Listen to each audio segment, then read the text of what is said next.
Nagsapa rin sa PITX ang mga naghahabol na umuwi sa kanilang probinsya bago ang undas.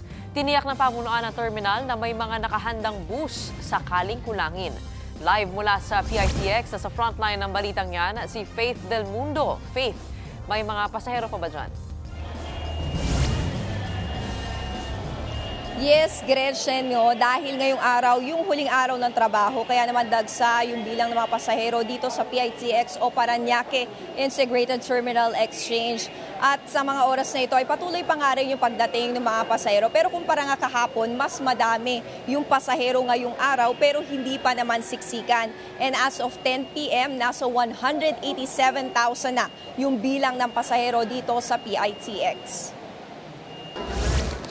Bago magsimula ang undas break, nagtungo sa PITX si Elena na pasursugon. 3 alagang aso at 1 pusa ang kasama sa biyahe. Kumuha rin siya ng extra seat para sa kanyang alaga.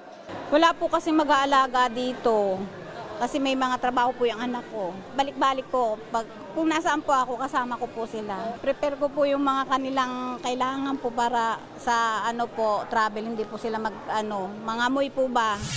Ayon sa pamunuan ng Parañaque Integrated Terminal Exchange o PITX, maaari namang magdala ng alagang hayop basta naka-diaper at nasa loob ng kulungan. Si Mang Tobias na uuwing pamatnog, nagbabaka sakali na makasakay.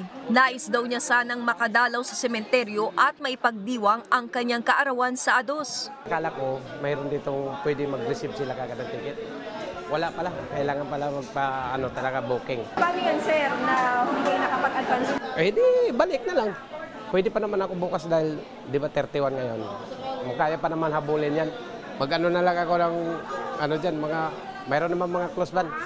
Sa bus line na ito, fully booked na ang advance booking ngayong araw hanggang bukas para sa biyaheng Legazpi, Sorsogon at Naga. Pero dahil may nagka-cancel ng reservation, nakakakuha ng ticket ang mga chance passenger. Naghihintay pa rin daw sila ng extra bus na idadagdag. Nagpapasulat po kami ng mga chance passenger. Kung saan sila ang biyahe, once na may nagpark na po si bus, then may hindi tumuloy po na pasahero po doon, is tinatawagan namin sila po.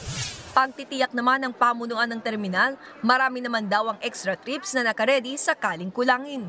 May mga abang na tayong trips dahil dadagsahin tayo by tomorrow. Nakaantabay naman ng LTFRB if ever in case na kulangin yung supply natin. Kanina, may mga ilang naantala pa nga ang pagbiyahe dahil sa mga dala nilang ipinagbabawal na mga gamit. Gaya na lang ng mga canister na butane, gunting, kutsilyo, lighter at posporo.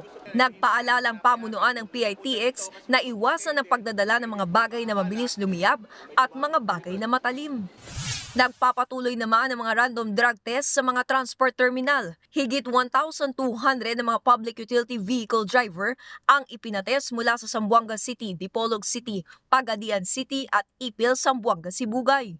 27 na driver ang nagpositibo sa droga. Ipapakumpiska sa LTO ang kanilang mga lisensya habang nagpapatuloy ang confirmatory test. Samantala, simula mamayang alas 10 ng gabi, pansamantalang papayagan ng MMDA ang mga provincial bus na dumaan sa EDSA hanggang 5 a.m. ng November 3. Ito ay bahagi pa rin ng inaasahang travel rush ngayong undas.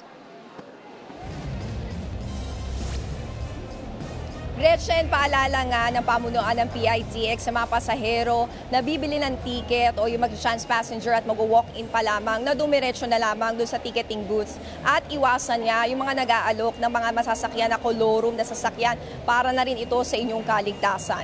Gretchen. Sana nga makauwi sa tamang oras at panahon ng ating mga kapatid dyan. Maraming salamat, Faith Del Mundo. Mga kapatid, Mean Los Baños po, huwag magpahuli sa mga balita at impormasyong dapat ninyong malaman. Para sa mas malawak na balitaan at diskusyon, mag-follow at mag-subscribe na sa social media pages ng News 5.